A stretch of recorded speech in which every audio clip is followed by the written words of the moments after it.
Richard, it's good to see you. How are you? I'm doing well, enjoying this fall weather up here in central New Jersey. Megan, how are you doing? I'm doing great. It's actually fall weather-ish down here in South Florida. It's a very freezing, like 67 degrees today. So, I would enjoy that kind of weather. It's been very windy up here the past couple of days. So, yeah. Yeah. I was in New York last week and it was like crisp. It's like that perfect, just have like a jacket, a blazer on, and like, mm, it's mm, amazing. All the Halloween decorations, like, good vibe. Kids are going out trick or treating. It's going to be a good night for them. I'm sure. yeah, yeah, it will be. Have you ever gone to the Thanksgiving Day parade? Have you ever done that? I did that once, How and was it? it was crazy.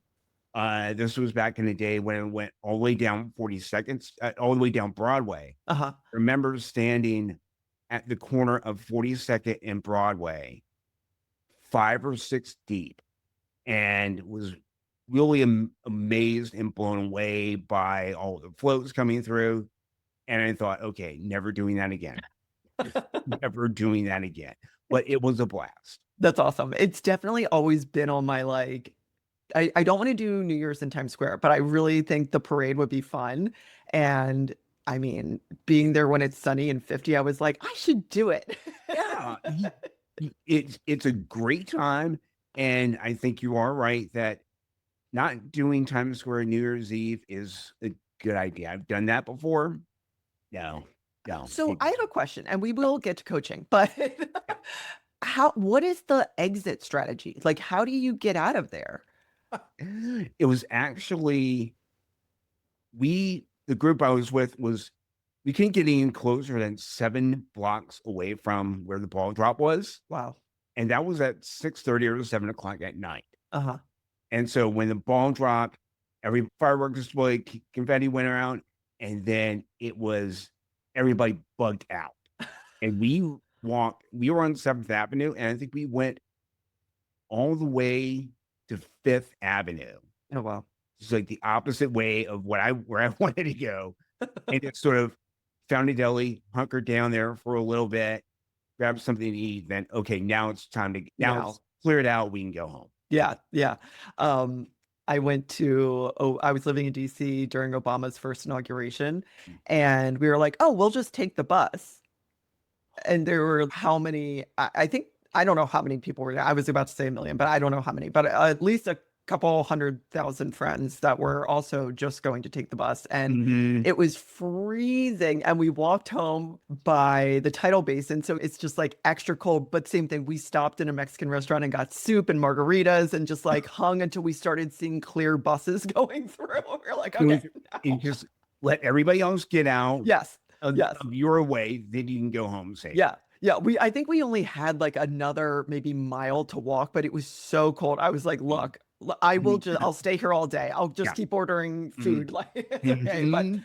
so anyway, Yeah. that's not why we're here to talk today. You sent me an article that I really enjoyed reading, and it was about coaching as a practice and some of the resistance that people have to coaches. And yeah, I know you and I have talked about this a lot. There's certainly a lot of good reason, I think, to be skeptical of coaches, right? Like when I see, and I'll speak for myself, like when I see a 22-year-old relationship trauma informed coach, it's kind of a red flag to me. Like there's even if you go on their Yeah. website, like there are red flags out there, and there's a lot of people who maybe shouldn't be coaching. Mhm. Let's just put Right. it. A lot of people, it's sounds like the it thing to do and the in thing to do, Mhm. but you have to know what you're doing, Yeah.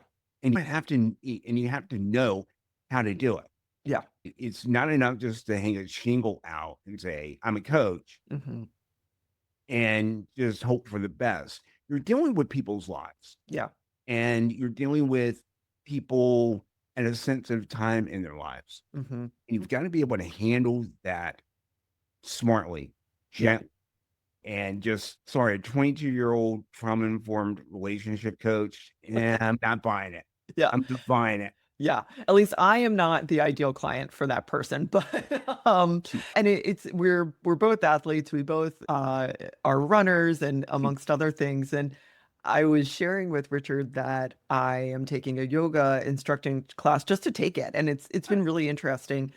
And it's completely virtual. But when I go into a class, it's amazing with that instructor what I think I'm doing correctly and I'm not. You're close, but it's just not quite there. I think we understand coaching so much better from an athletic perspective, right? Like we all understand it from that way. But Hmm. when when you talk to people about being a career transition coach, a career coach, but also specializing in transitions, what is some of maybe the resistance you've gotten, or in a better way to think about it is what has helped people understand the value of working with someone like you?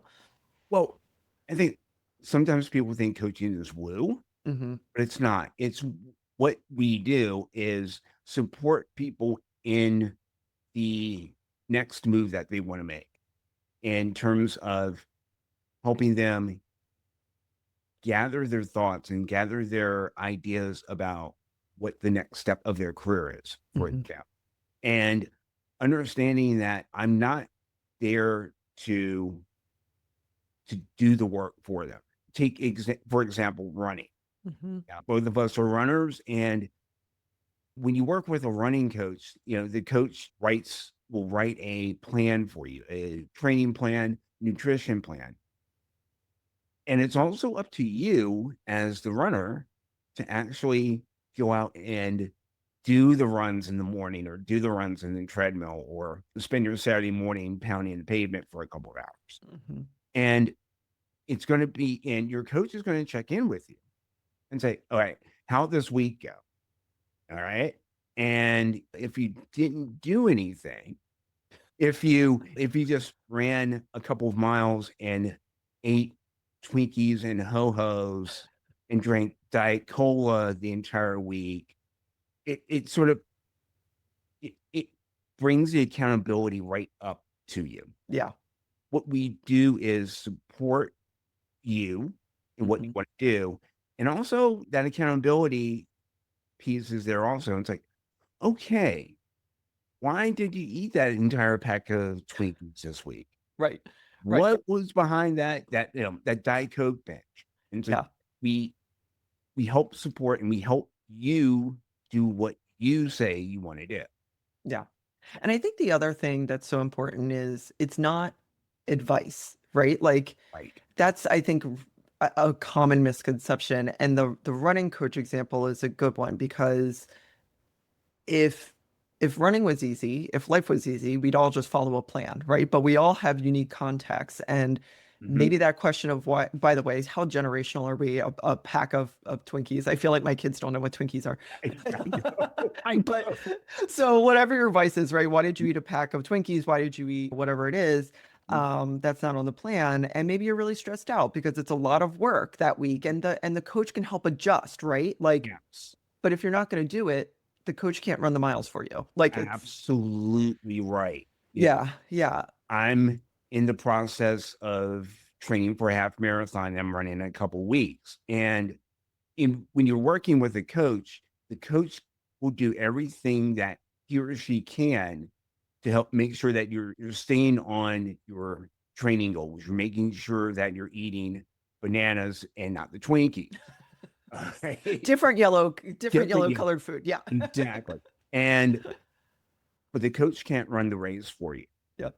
It's I'm in central New Jersey in a few days. There's going to be the New York City Marathon.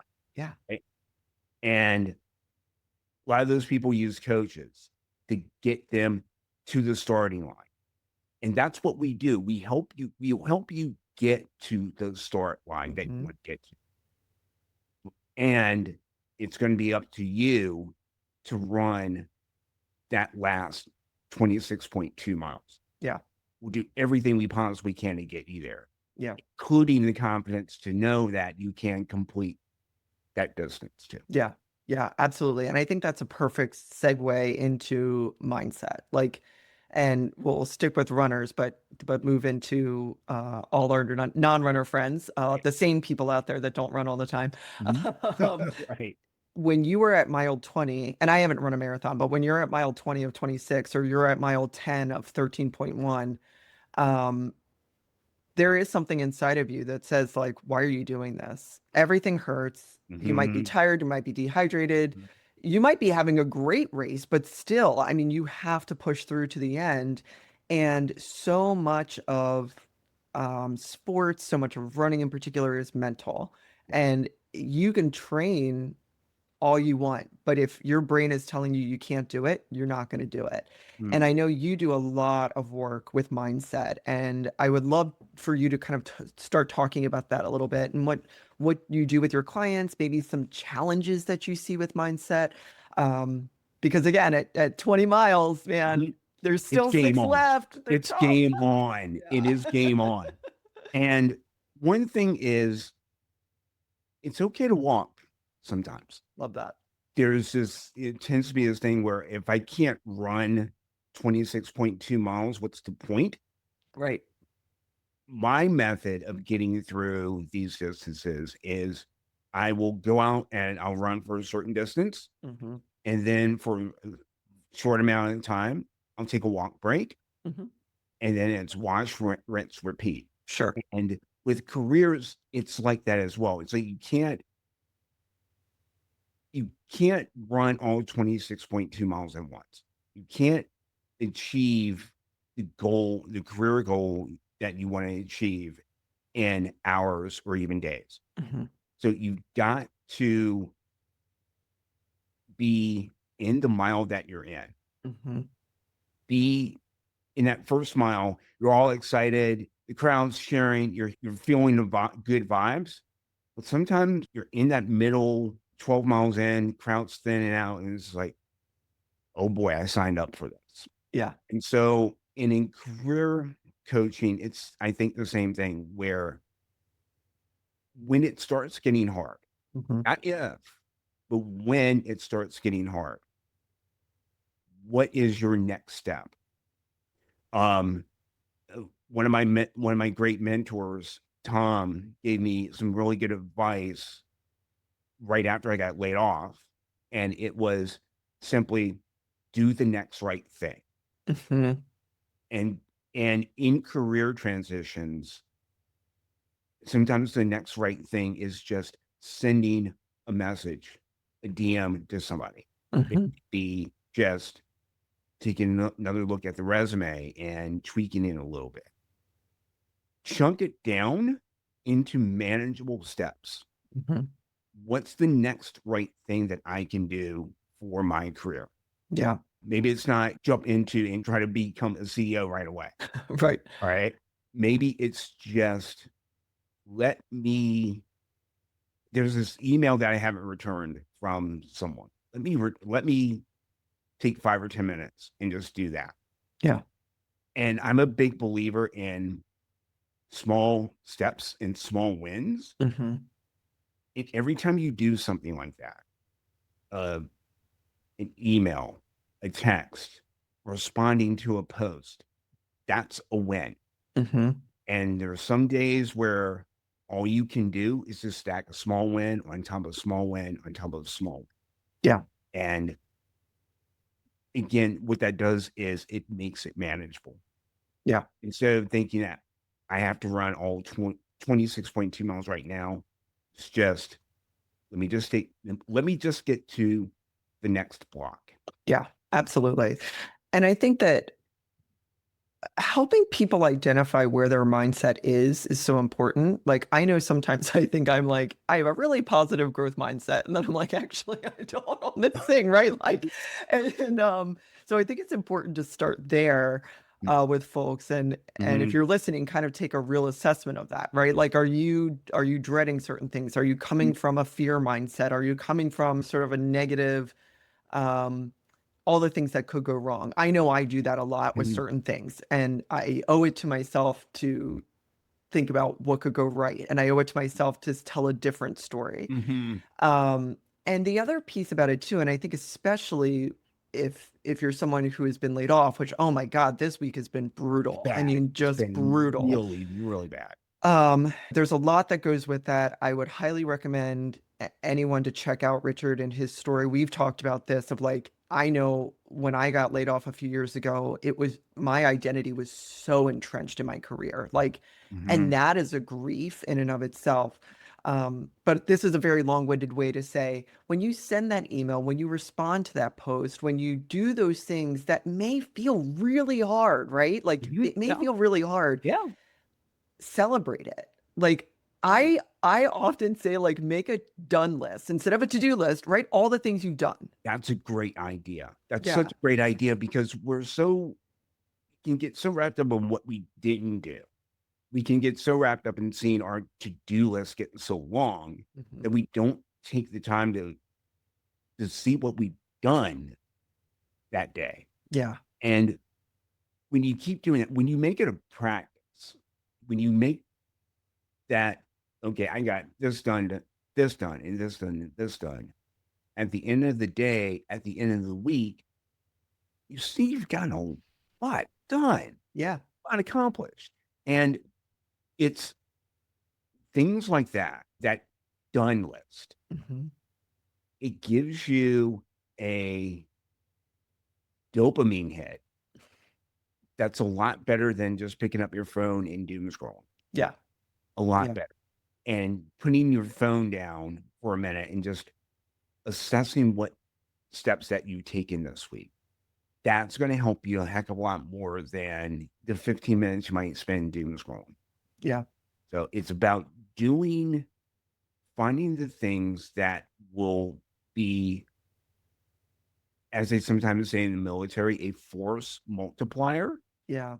Yeah, I'm sure you've heard that term, where it's something that's going to help you and benefit you. And it's really important to keep those things in mind, especially when you go through the days like you have, I have, we all have, and it's just like, oh, this is going a little sideways. Yeah. Yeah. And it's, yeah, no, And I think also like it's either going sideways or like I am the number one, I am the president, vice president, and treasurer of the this is taking a lot longer than I thought fan club. Like yeah. I'm an ambitious person generally, Mhm, and I'll mhm, make to-do lists. And I'm like, this, what I put in a day is actually a week's worth of stuff. So mhm. Oh my like, God. so being really, I think it's also helpful to look back and say like, oh, these things are taking longer than I expected. Yeah. Or what, to your force multiplier piece, like this actually isn't getting me as much as this other thing. So being able to look back at it and celebrate those wins Yes. can help you navigate what you need to focus on or maybe let go. Like Mhm. maybe that other thing you just don't need to do. Um, but I mean, I'm always like, oh, that'll take me an hour. And I look up and I'm like, oh, that was a 2.5 hour task. Like, I should have. Been there. Totally been there. But it, you're, you reminded me of, there's a motivational speaker by the name of Trent Shelton, Hmm. and he said something really smart a few months ago. He means he's a lot of smart things, but this particular thing is that we put in a year's worth of work and expect 10 years of results, and we get mad when we don't get those results. Yeah. And that sometimes leaves us thinking, okay, wanting to abandon the project. Yeah. And it's it's really key to remember that consistency is going to be your best friend. Yeah. And showing, and like, I get it. I'm sure you get it. Where we've had days where it's like, I don't feel like doing this. Yeah. I don't feel like doing this. Yeah. And nothing's happening. I sent the text, I sent the email, nobody responded. What's happening? But one thing I've learned, I think over the past couple of years, is that if you do things like post on LinkedIn or post good things on LinkedIn, people are watching it. Mm-hmm. And you've got to remember that somebody out there is looking, especially in careers. Somebody out there is looking for somebody like you. Right. And if you disappear, they'll never be able to find you. Yeah, absolutely. And there's a vulnerability that comes with that. And like, and I should back up a minute. And for folks who are like, okay, all of this sounds really good, but my situation is this. And I just want to acknowledge that like, Mhm. like I don't want to pick on her. Mel Robbins is kind of getting roasted in social media right now. And I'm not here to roast on Mel, but the reality is she's talking in generalities because she has millions of followers, right? Like, and what we're talking about is a little bit general and there are specifics. So your point of like, I'm texting, I'm doing these things, and I'm Mhm. not seeing the results. Mhm. I would encourage people, again, as a mindset thing or mindset shift, that growth mindset, to think about challenges as opportunities. And we'll talk about toxic positivity later. Oh, but yeah. Mhm. but to your point, okay, I'm posting, I'm texting, I'm sending emails. I'm not really seeing the results. What else? I know I was in this situation. Mhm. And Mhm. then I formed my LLC. And then I started reaching out to people and telling them what I'm doing because it was actually very vulnerable for me to put it out there in the world, right? Yeah. And then I started a podcast, and then I started to write a newsletter, and I was like, no one's reading this yet because I don't have subscribers. Write it for yourself, right? Right. Yeah. And I was inspired by actually actors and actresses and musicians and writers over the years that I've seen that have written plays for themselves to get seen and to Yeah. so something you said, this is a long and winding way to say that you can put a year into something and still not get the results that you thought, Mhm. but overnight success is 10 years of work, right? So Right. looking back and saying, and I'll take my podcast as an example. I don't Mhm. know if we talked about this last time, but um my episodes average within the first week somewhere around 40 to 60 listeners, which like again, that's not huge. Like you Mhm. hear that and you're kind of like, oh, let me tell you something. If 40 to 60 people came to a room to hear me speak, I'd be blown away. Yes. Blown Yes. away. So I Mhm. think also, not that you can't be ambitious and have these big goals, but even like that done list, Yeah. give yourself some credit. Like, Right. Right. We don't give ourselves enough credit for the things that we do. We're very quick to beat up on ourselves for the things that went wrong. mhm. And I don't know if that's something that's just a natural human tendency, but I think it's our culture too, right? Like, yeah. like especially in social media, no one is posting when they're like, "Man, I really sucked today." Like it's all the like It's big like, awesome stuff. mhm. I don't know what I think it's cultural. I think maybe there's some probably anthropologic reasoning behind it, but we beat ourselves up. Yeah, I think because again with social media, it's the expectations are set up that every time you go out and you post something, you put up a podcast, you write a newsletter, and you send it out, the expectation is that it's supposed to be a 5-run home run. Right, right. And it's like it's like sometimes you've got to just hit singles, put the ball in play. Yeah, And sometimes putting the ball in play can just be hitting send, yeah, can be hitting publish. yeah. And to your point about how vulnerable you can feel when you post your work, I still have that feeling every time I put something up. Hmm. It's like how somebody going to troll me about this? Hmm. Is somebody going to just silently roll their eyes about it? Hmm. But again, you never know who's reading your work, and may never know if you touched one person enough that maybe they started making changes in their life, in their alignment, in their career. You may never know that. And again, put the ball in play. You got to give yourself the opportunity to do that. Yeah. I think the other thing too, and specifically thinking about job loss and layoff, and I was reflecting on this the other day that I went from a job where there were days, and I'm sure you were this way too. We talked about your schedule. It was crazy.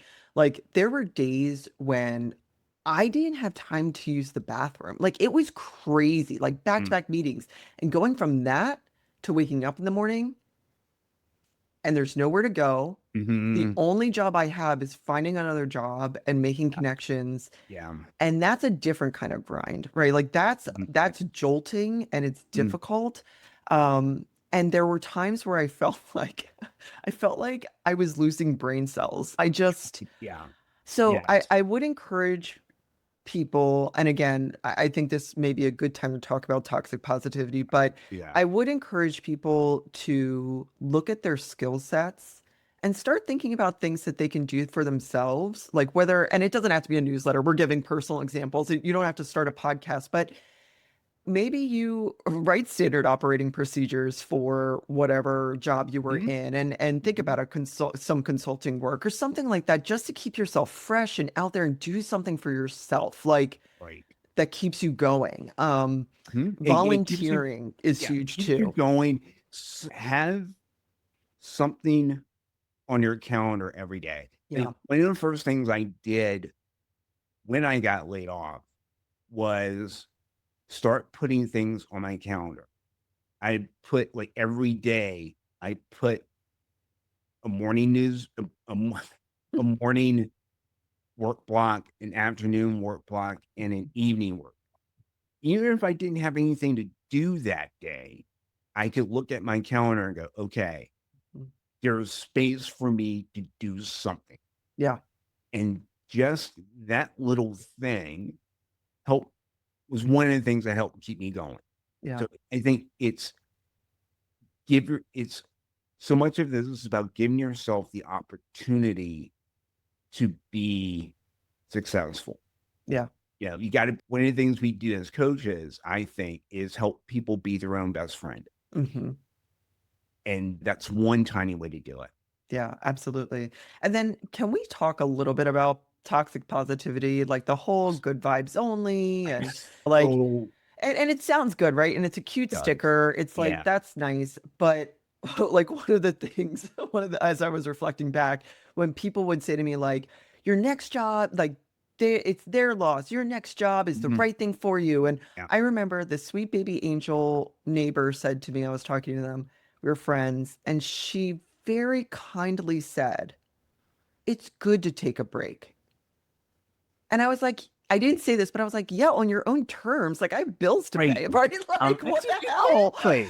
And I know it Exactly. came from like a really nice place, but it was that toxic positivity Mhm. of like, I just need you to sit in this crud with me for a minute. Like I just Right. need you or connect me to someone, right? Like, Right. Yeah. can you talk a little bit about what toxic positivity is and maybe like how to kind of spot it and that's not what we're talking about with mindset. Like that is not it. It's not. It's what what we're talking about is really what comes to mind for me is emotional versatility. Mm, And it's not pushing away the bad things that are happening to you. hmm. It's trying to have a full picture as you possibly can about what's happening.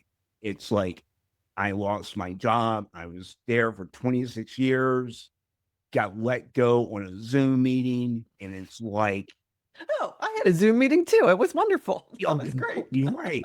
And it's just like, it's really hard to be positive when you're in the middle of, like you said, the crud. Yeah. It really is. And rather than sit there and go, everything's going to be fine, it's all going to be rainbows and unicorns. It's like, be honest about where you are at. Yeah. All right. And because the more honest you can be, I think the more honest you can be is the less you BS yourself. Yeah. Let's go back to running for a minute. Yeah. And it would be great if the perfect weather for running is like a really small window. Yeah. It's a really small window. And everywhere else, all around that, you got to figure it out. You got to be ready for it. And the worst thing you can do is say, oh yeah, it's going to be great weather, even though it's pouring down rain outside. Yeah. It's like, okay, it's raining right now. I got laid off right now. Mm-hmm. What can I do in the next day to help myself out? And maybe that is just to do nothing, but Mm-hmm. just scream into a pillow. Yeah. Maybe that's what you got to do, but you can't stay there. Mm-hmm. I don't think you can stay there. And honor what you're feeling. Mm-hmm. I think with toxic positivity and the good vibes only thing, it's like you don't honor what you feel. Mm-hmm. You're not, it's part of that is also, while those people mean well when they say those things, they're not really seeing you Yes. in a critical moment. Yeah. It's a really critical moment in your life where you've been at a job for a long time. You, you built your life around that, and now it's gone. Yeah. And I'm like, And bills aren't gone.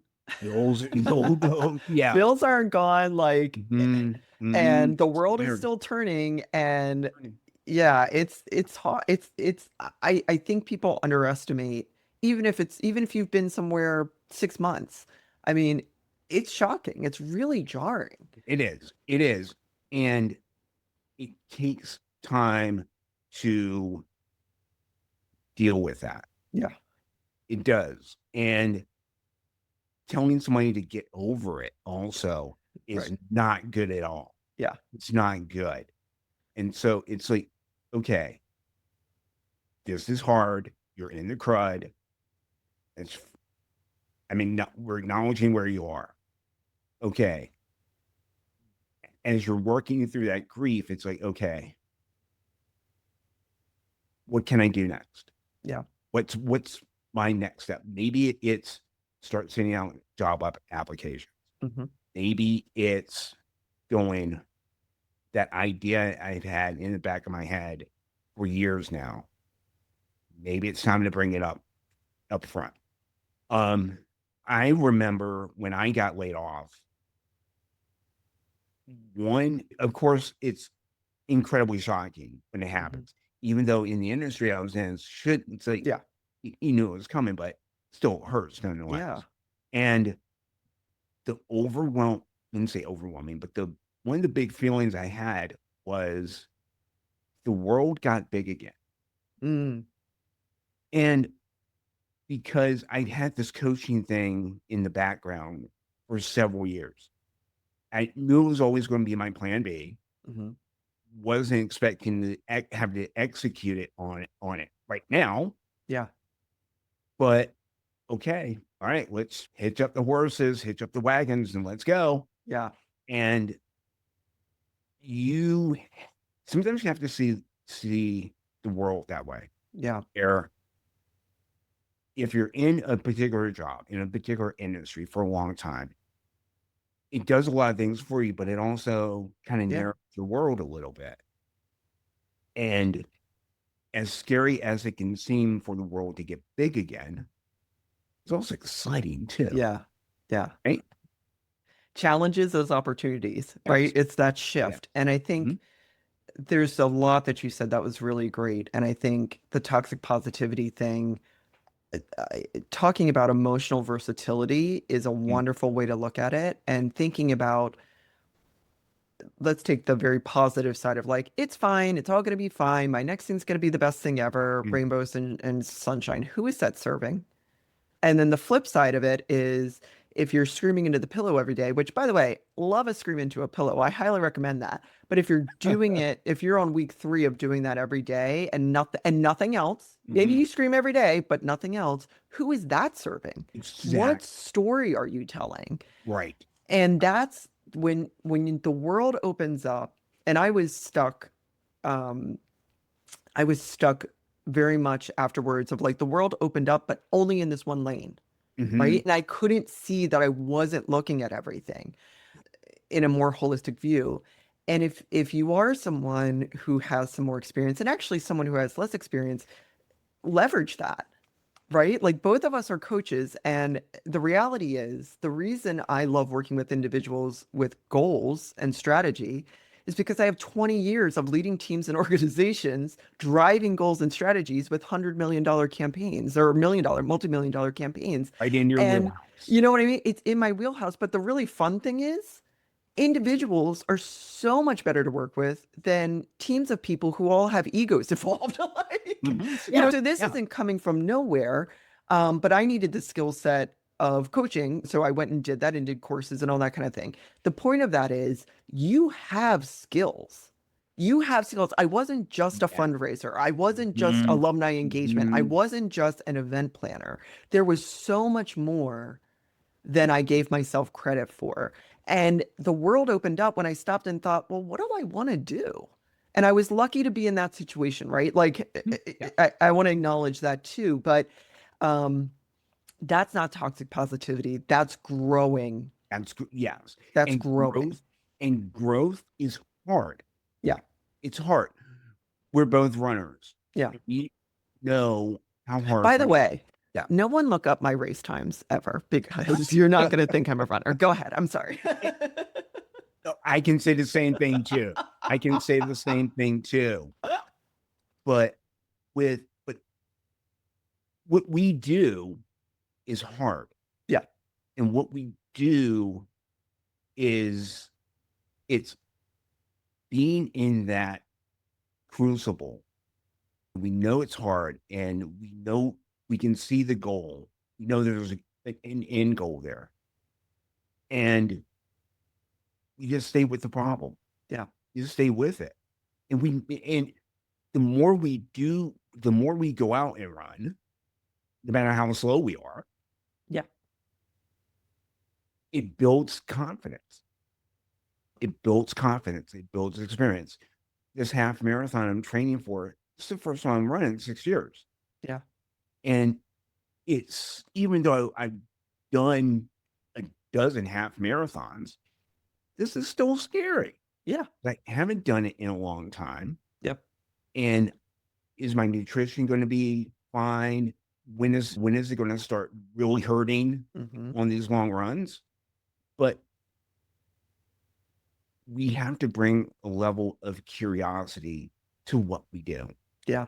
And that's, I think, ties into what you talked about when it comes to skills.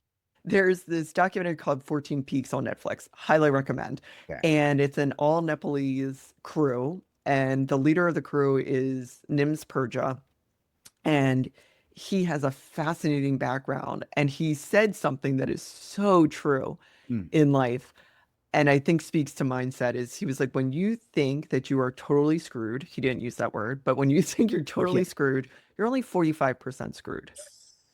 And it's so true, right? Like, think about all the days you've come through. Think about all the things that you've done Yes. and you've figured out. Yes. And you have to decide at this moment, how much do you want to give to it? And if it's not 100%, that's fine. Just know there's going to be different results, right? There's going to be different results if you give 20% or if you give 100%. And not every day is going to be 100%. Um, and I think that's also a mindset shift that people need to understand. You cannot be 100% every day on something. You just can't. Can't. And you see that on social media a lot. There's this unspoken expectation that you have to give 100%, 24/7, 365. We don't work like that. No. We've got to take periods where we disconnect from our work, our running. Hmm. Our bodies and minds need that time to recover. Yeah. Minds need time away from our phones, Yes. the endless scrolling. Our bodies need time away from the pounding on the pavement. Yeah. And that time is really where the gains are made. Yeah. And it's like, because if you keep going all out 24/7, 365, actually, you're not going to make it 365 because you'll become so brittle Yeah. that you'll fall apart. Yeah. And when that happens, you're of no use to nobody. Yeah. Again, who is that serving? No Exactly. one. No Yeah. one. Mhm. The other thing too that like and I don't I know we've been talking for a while, so I won't spend a lot of time on it, but the social media thing with mindset, I think can be kind of dangerous. And I think Mhm. there's this other thing, at least that I'm seeing in my algorithms of manifestation and like Mhm. just put it out. And I am a big believer, like put it out there, put it out to the universe. But like you have to do stuff behind it. Like I think there's this Yes. idea of Yeah. like put it out there and sit to the universe. Tell me how good it can get, which I Mhm. do actually do. I like going into the world and saying like, let's see how great today can be, right? Because then I Right. start It looking is. for great Yeah. things. Mhm. But you gotta do the work. The reason I think it's dangerous is I think it's selling this idea that it's your fault. It's your fault. You're not doing it right if you're not seeing results. You're not manifesting correctly. You're not Mhm. doing the right work. Yeah. And it's a lot of generalization without manifestation really is just goal setting. Like, that is what it That's a is. great way to put it. It's like it's what do you want to do? Right. Okay, now you actually have to do something to make that happen. Exactly. It's like it would be, hey, it would be great if we could all just sit here and just manifest like $1 million or Right. something like that. Right. But it doesn't work that way. Can Right. I tell you a story sort of Please. that line? Yeah. My brother is a youth minister Uh-huh. in Virginia. And one day I was down visiting him and we were just talking. And remember, this woman basically almost burst into the house wanting to talk to him. She was going through a lot of distress and he had this great, wonderful way of calming her down. Hmm. And I remember him saying to her that, yes, you need to pray. She was Christian. She Hmm. needed to pray. And you got to help God out here by Yeah. actually doing something. Yeah. And that's stuck with me where, again, it's in that same vein. We can think about, pray, chant, all the things that we want to do. Hmm. But how meaningful is it if we don't actually get up off of our butts, Hmm. actually be in action? Right. Right. That's, I think and being in action isn't always going to be perfect. Yeah. And, but it's better than standing still. Yeah. I Yeah. just like keep taking steps forward. Yeah. And that being in action isn't going to be perfect. And again, that's where the growth happens. Yeah. Yeah. That's where you learn. Exactly. It's, I had a boss years ago say to us, some of us copy editors at the time, make new mistakes. I love that. It's don't try to repeat the same mistakes, but if you're making new mistakes, you're trying stuff. They don't always come out well, Hmm. but you're making the attempt, and the attempt is data Hmm. that you can use for the next attempt. Um, I love stories and quotes and anecdotes. And Adam Savage, Hmm. the former host of MythBusters, says I think there are no. I think he said something along the lines of there are no mistakes, just iterations. I love that. And that's what it is. It's like you if you can't, you're going to make mistakes. You just are. You're Yeah. human. Yeah. You're not a large language models make mistakes too, Sure. but don't let the threat of making a mistake keep you stuck. Yeah. And I think a lot of people stay stuck because they stay where they are because it feels safe. Yeah. Absolutely. And I think it's interesting too. Um, I'm a big believer in the power of yet, and I learned this through my kids. Like, Hmm. I'm not good at this yet, right? And I'm not, Yeah. and and I'll relate this back to kids, but you don't have to have kids to get what I'm saying. Mm, So mhm, I when I became a mom, I had no clue what I was doing, and I read a lot of a lot of different things right while I was pregnant. And one of the things that I read was about, and I was reading a lot of things about like my values and how to raise children from like sort of a research perspective mm, of getting them to ultimately their dad and I are big believers of um, we want them to not need us, to be kind, mhm, like they just can't be a jerk. They can be whatever they want. You can't be a jerk. You have to be kind and you have to have autonomy to live life the way you want to live life, right? Without harming others. right. Like that's really the goal. Mhm, And so I was reading things about that. And one of the things that I came across was in American culture, we have this idea in academics that we're either naturally good at something or not. So girls are naturally good at words, but not at math. yeah, And Eastern cultures, you're neither inherently good or bad at anything. You just work at it.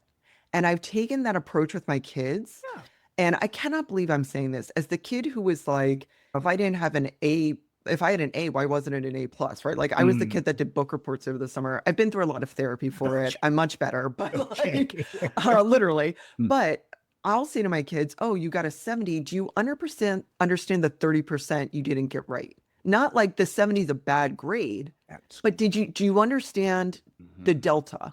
mhm, And why am I saying all of this? I'm saying this because we are going to make mistakes, and there is a yet. I'm not good at this yet. yeah, Like I didn't know how to make a pancake at one point in my life, like, and now I do.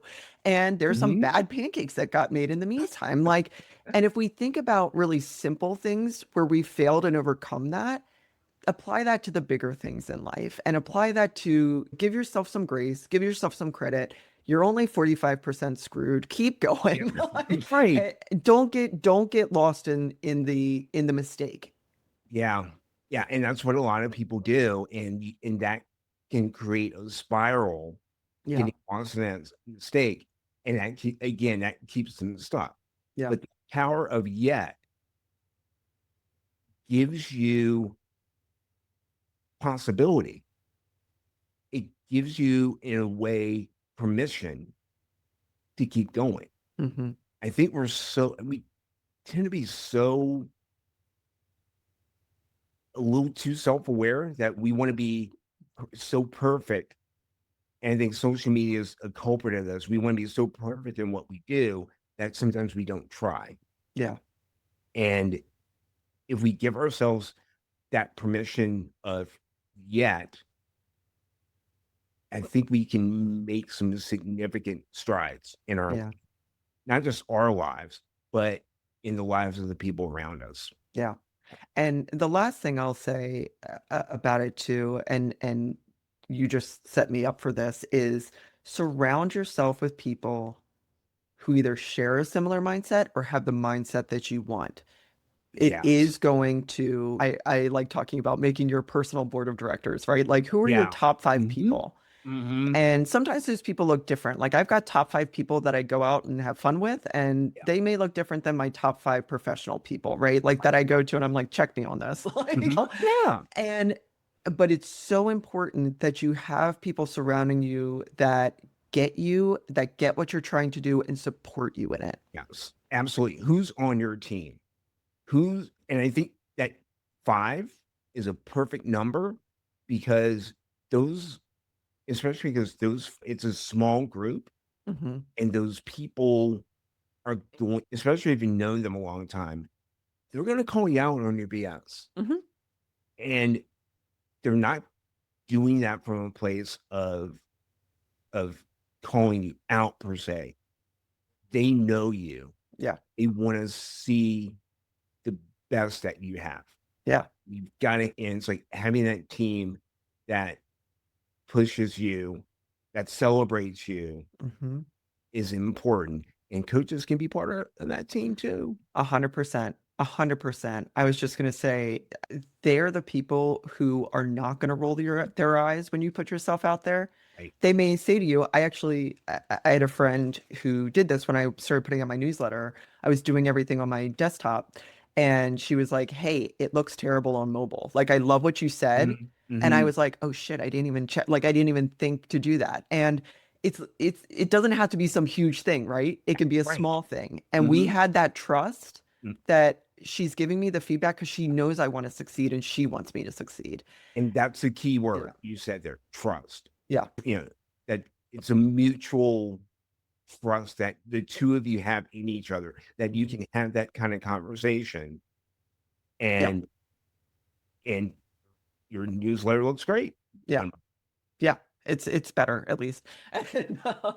And even I'm someone who, as I mentioned before, productivity is something that I have to manage for myself. And when mhm, I don't think I'm doing enough, and I was saying this to someone again who I trust in a professional setting, and they said to me, "You're doing the work. This is the work." Like, and it took mhm, me a minute because I was like, "Well, I didn't get through everything." And they were like, "But you will."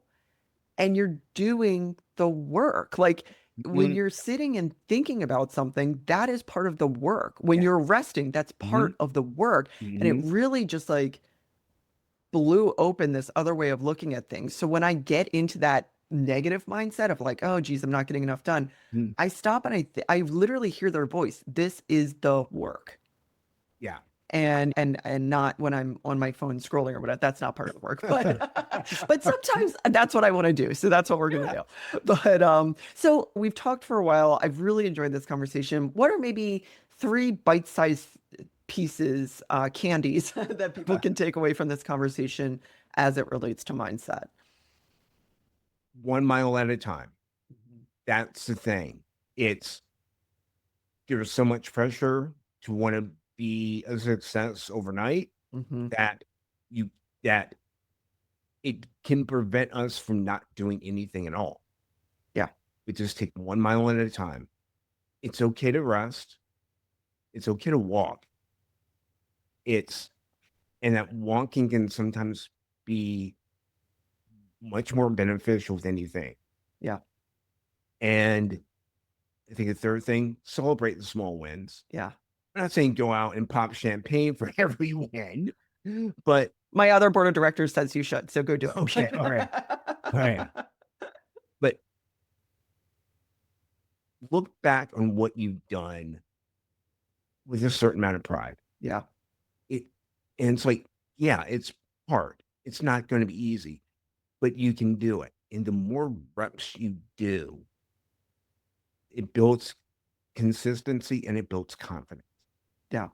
I And you love that. have to keep doing it. I love that. I love that. That's wonderful. So, 1 mile at a time, it's okay to pace yourself, to rest, and Yes. celebrate the small wins. Right. Love it. That's Yeah. perfect. Richard, thank you so much. This was great. This was fantastic. Really enjoyed this conversation. It was awesome. Yeah, I hope people got something out of it. Let us know. And let us know what you want to hear about. If, there's something that we can talk about specifically, we'd love that. We can answer some Okay. questions. If you Yeah. want to be on here, let us know. We can do Yeah. that too. So awesome. Well, when people hear this, it'll be post Halloween, but happy Halloween. I Yeah. hope you have some. What's your favorite candy? Do you have a favorite Ooh. Halloween candy? It split between Starburst and Skittles. Oh, yeah, that's good. Yeah. How about you?